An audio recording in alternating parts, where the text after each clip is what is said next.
dedicated to Eastern and Southern Kentucky. This is WYMT Mountain News Weekend Edition.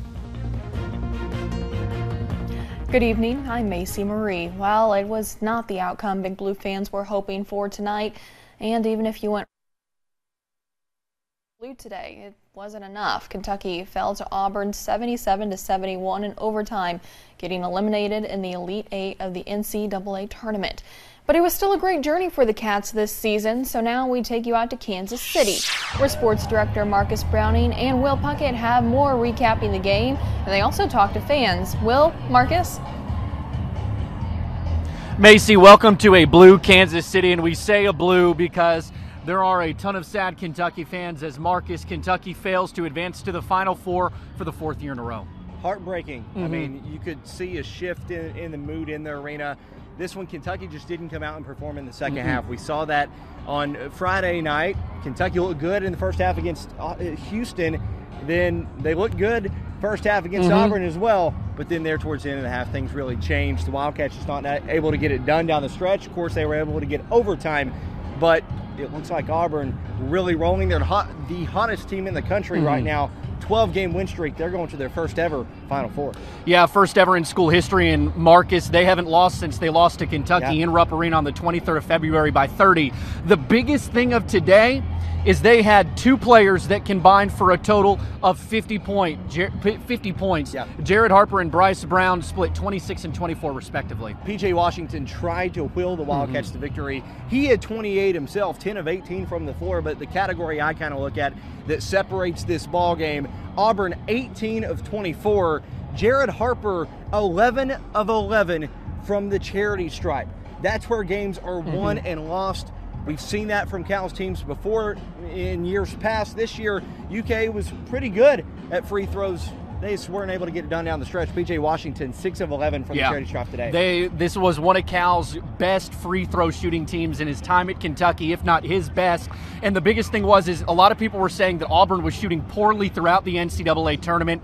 Those two roles really reversed today. And like you said earlier, this was really almost a replay of the Sweet 16 loss to Kansas State last year, and the GOAT of that game for Kentucky was P.J. Washington down the stretch, but you said he tried to will Kentucky back today.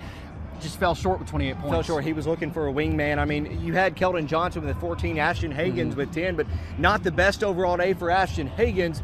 P.J. Washington said after the game in the locker room that this Auburn team just had the will to get the victory today. They came out on the top end of the scoreboard. They got to the basket, made a couple shots and got going.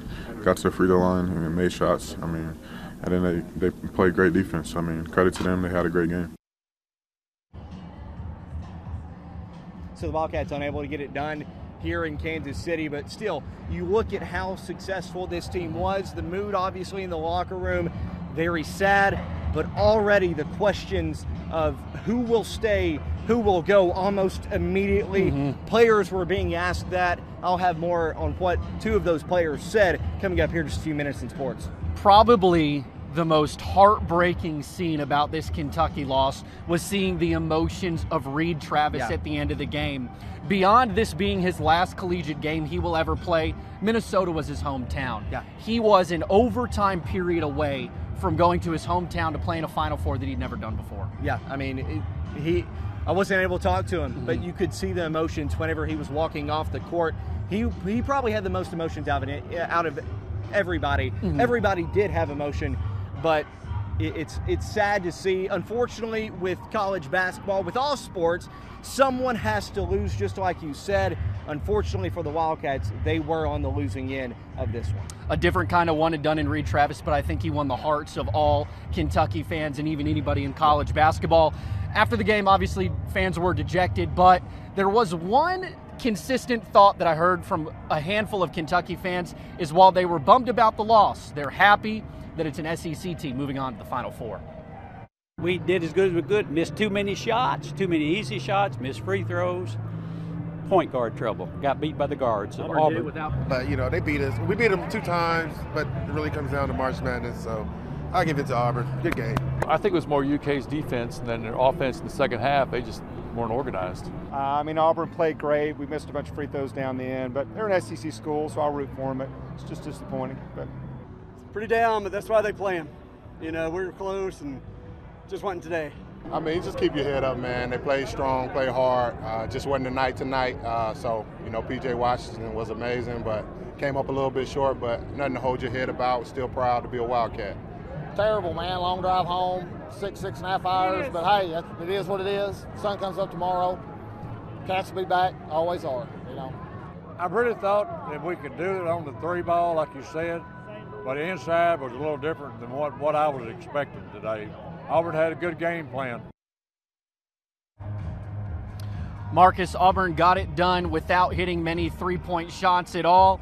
Auburn now takes on Virginia in their first ever Final Four appearance. It's an awesome time for Auburn and Bruce Pearl. He was really excited following the game, but of course the loss for Kentucky, things shift with the loss for the Wildcats. Since the one-and-done era really came about, the loss kind of means more. Not to say that it doesn't mean much for these other schools, but with Kentucky players, most of them being one-and-done players, the question is now, who will stay, who will go? Like I said just a little bit ago, I'll have more from 2 of those players, what they had to say after the game.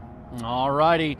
We're going to send it back to you all in the studio. He's Marcus Browning. I'm Will Puckett, live outside the Sprint Center in Kansas City, Missouri. Kentucky drops a heartbreaker.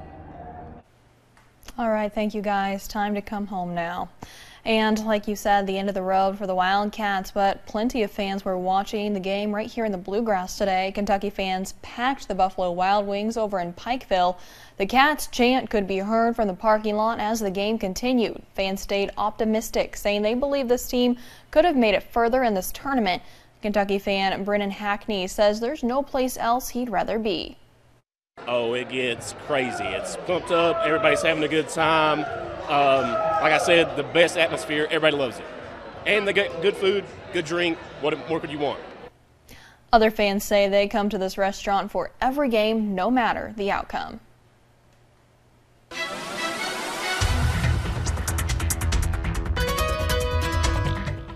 Well, today was a chilly day, and some of us maybe woke up to a few flurries this morning. You'll see that here as we look into Pine Mountain. Mostly sunny skies now, but earlier this morning there were just a few flurries. You can kind of see it there, right there on Pine Mountain. So a little bit cooler this morning. You'll notice that here on satellite and radar, especially those higher elevations over into Harlan County, even Wise, Virginia as well. Temperatures, they're pretty chilly. Some spots already dropping into the upper 30s up into Moorhead. Low to mid 40s looking down into the Cumberland Valley. Really, as we head throughout the rest of tonight, we will see those temperatures fall pretty quickly. Freeze warning overnight. Good news is sunshine return today continues as we head into the rest of the work week, and we warm back up. I promise there's a nice warm up on the way. We'll talk about that and more coming up in just a little bit. Macy. And a lot of us were hoping we could finally put those winter coats away. Thank you, Paige. A new development in a Whitley County murder case. A criminal complaint says the same day a woman was shot to death, the suspect, Daniel Nates, and another man, David Huff, held someone at a home in Whitley County against their will. Jerry Johnson was taken to Baptist Health Corbin on March 16th. She was pregnant, and doctors delivered her baby, who died along with her just a few days later. She died on March 16th, and her baby died just a few days later, rather. Lauren Miner breaks down all those details. A murder investigation in Whitley County has led Kentucky State troopers to a man who is now facing federal kidnapping charges. According to officials, on March 16th, Jerry Johnson, who was pregnant at the time, was brought to Baptist Health Corbin by her boyfriend, Daniel Nance, with a gunshot wound. Johnson died the same day. Her baby, Amelia, was delivered but died days later. According to a criminal complaint, the same day Johnson was killed, Nance and 36-year-old David Huff held a person against their will at a Whitley County home, accusing the victim of stealing methamphetamine. Troopers say the victim was confined to a room for several hours, wanting a confession and $200. Huff was reportedly armed and hit the victim in the head with a handgun. At some point, the report says Nance left the home. Investigators say the victim eventually was allowed to leave and, while walking away, saw Nance return, getting out of his truck yelling, "Help me," to Huff. The victim claims the two returned and saw Jerry Johnson inside the truck. According to court documents, the victim also heard Nance and Huff yelling that she shot herself out of the window of the truck and sped off. Troopers say Huff visited the victim at his or her home several days later, demanding money. Huff is currently behind bars at the Whitley County Detention Center. In Lexington, Lauren Miner, WKYT. And as of last check, police had not charged Daniel Nance with murder. He did, however, plead not guilty to some drug charges. 53 years ago this month, 5 young men died in a Letcher County crash. A marker was unveiled in their honor yesterday, and you can see that here. That happened at a dedication ceremony where the crash happened. It took place at the Lower Twin Bridge over in Letcher County. And the crash happened on March 26, 1966. The group was headed home from a movie. 4 were Letcher High School students, and the other was a recent graduate. No one knows what caused the car to crash. You can read more about the dedication and the 5 young men on our website, WYMT.com. Kentucky Transportation Cabinet District 10 officials want people to pick up signs they may have placed illegally. Officials say signs placed on state right-of-way in Jackson city limits will be removed starting April the 15th.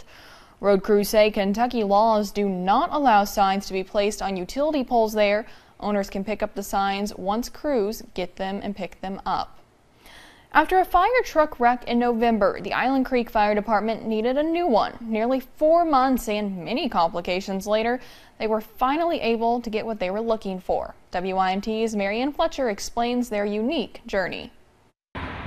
A string of bad luck. We had a truck that got into a wreck. In November, Randy Courtney and his crew with the Island Creek Fire Department began looking for a new fire truck. Trying to find us the right truck that would fit our needs and fit the community's needs. And while that is not an easy task, they found the perfect fit, all the way in New Jersey. And we made it from New Jersey through Pennsylvania into Maryland on the way back. But this is where the story gets rough. Yeah, it was a journey for sure. Josh Akers noticed something was not right with their new find. Well, actually, I was driving the pickup in front of it, and I kind of looked at Randy, and I was like, that's a lot of smoke. A head gasket on the engine blew. It was a mess. Causing the pickup crew to wait for assistance. It was cold, snowing. We were beside the road. After finding a wrecker service to take the truck, they thought the worst was behind them. I was like, man, I just want to go home. Soon, a tire popped on the truck while driving back to the Bluegrass. You know, it's been a rough trip. Nearly 4 months later, the new fire truck sits inside their Island Creek Bay. This is a 96 Pierce Dash, they call it. It's a top mount pump, which is actually a safety feature. This truck carries 750 gallons of water. It's a 1,500 gallon a minute pump, so it's got the plenty pumping capacity. And even after the rough journey, you want to provide the best service possible. Helping the community makes it all worth it. It's ready to roll. In Pike County, Marianne Fletcher, WYMT Mountain News. Quite the journey for those firefighters. Randy Courtney says they will begin training members to drive the new truck on Tuesday. And still to come on Mountain News Weekend Edition, some local middle schoolers are working hard for a good cause. We'll explain. And the rain is gone, but now the cold air has arrived. How long will it last? We'll break down the full forecast coming up.